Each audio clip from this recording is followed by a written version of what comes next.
Okay, and up next, let me showcase a awesome extension for the browser, which effectively will allow us to see our component structure. So for that, I'm actually going to open up a new browser tab, just so you can see it on full screen. Then we want to look for these three dots, more tools, and then extensions. Now, in my case, of course, the extensions are already present, but since I want to showcase how we can get one, I'll remove it.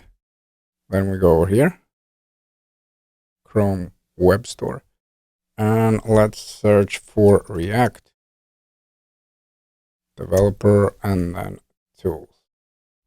Get it over here? Yep, we want to add it, add extension.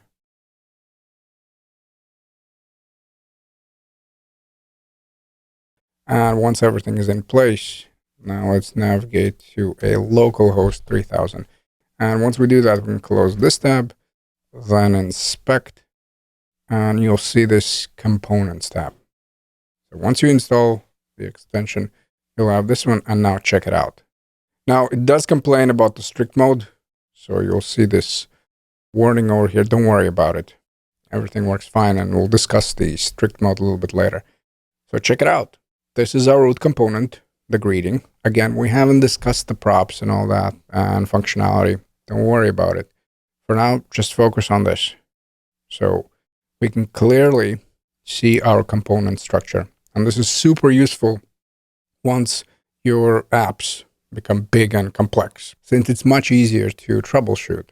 You can literally pinpoint the component and then see what is happening inside. Again, the extension is React Developer Tools, and if you haven't installed it already, just go to Chrome Web Store and set it up on your browser.